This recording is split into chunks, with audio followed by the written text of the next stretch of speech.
and she could have had a whole second opportunity to shine a light on what's happening politically. But I don't know. I can't. I mean, we were friends. I knew her as well as you can know anybody sort of in that position. But I can't give you any more insight into where she's gone or what she's thinking. Right, like you don't keep up with her. Do you think that was just such a shame? Because the show did come back. You were on it in 2017 to such fanfare. And I mean, the Connors is still alive and well, but that was, I mean, do you think she should still be on? Do you think Well, yeah, she should still be on. It was her vision. It was based on her life. But because of where she stands politically, she shouldn't be on. And the show shouldn't be on at all because, I mean, how can you take somebody's life and even though they, I mean, it's treacherous territory to talk about. But unfortunately, she, I guess, either didn't want it or she's just gone into a new phase of her life. a new phase of her life? Well, maybe we'll see Nancy back on the Connors, which I is don't still think going. so. I don't think so. I mean, You if don't. they haven't had me on, so I don't think they're. I think they're also veering off into other directions, which I don't. I just don't find the show as fun anymore. But how fun can it be with a fallout? You know, I mean, it's just like it's sort of like it's like a fresh, bucket of milk from a cow and out in the pasture, and then somebody forgot to eventually put it in the refrigerator. It's like, well, it was delicious and fresh, but guess what? It's not anymore. That's like a good way to put it.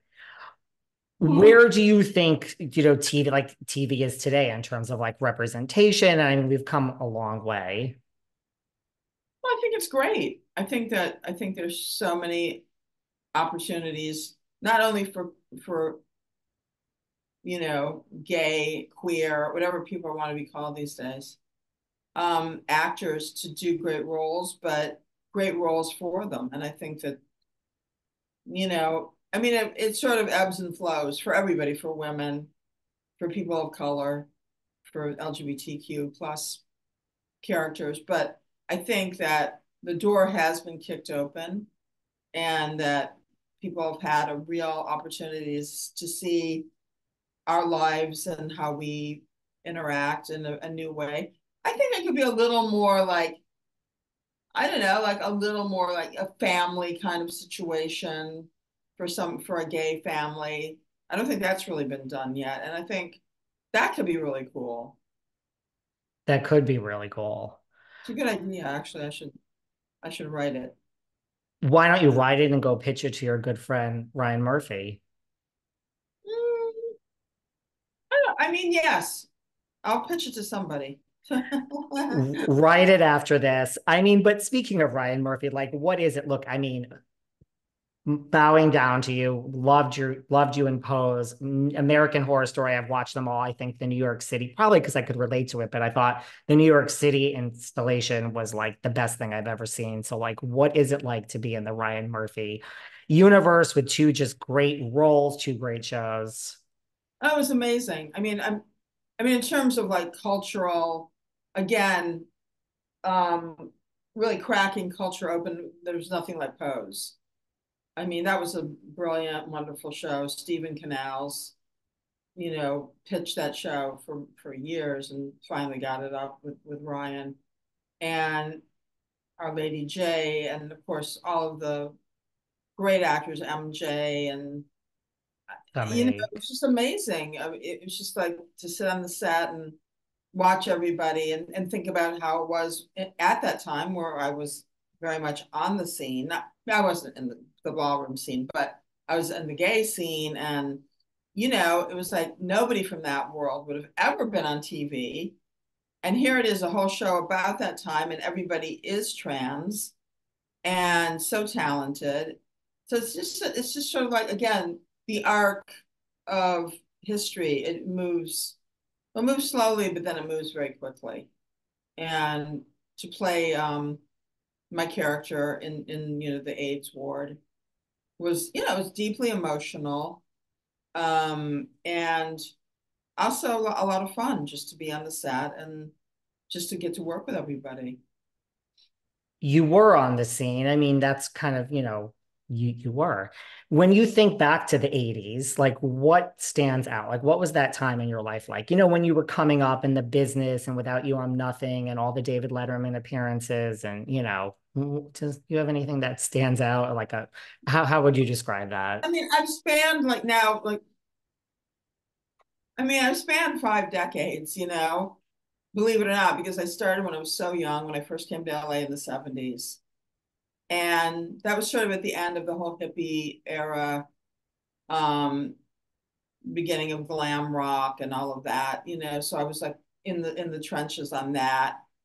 And then to be in the comedy world in the late 70s, early 80s, work with Scorsese and the King of Comedy, to start to do my own, one woman shows. It was just like I was in it, back then you didn't overanalyze things, you weren't like the end of the day, you weren't looking at your phone about what happened that day. You were in the day. And then you got up the next day and you rolled up your sleeves and got into the next day. And I think that's the only real way to approach someone's career as an artist. You can't look for accolades and love and that kind of feedback every day because it gets in the way of your flow. It's like it's emotional, it's intellectual, it's physical, and you've got to be highly disciplined and connected to what you're really feeling and doing as an artist. And so I think in many ways to be in it then was much more rewarding in some ways than it is now. And yet so many people do in this business look for those accolades and just kind of get sidetracked, right?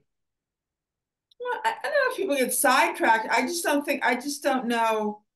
I don't know how focused they are on the creative side because if you're so busy doing publicity, which is what all social media is publicizing yourself. I personally, with the exception of talking to interesting people like you, I don't really like talking about myself and I don't really like spending a lot of time explaining what I do because I'm too busy doing it.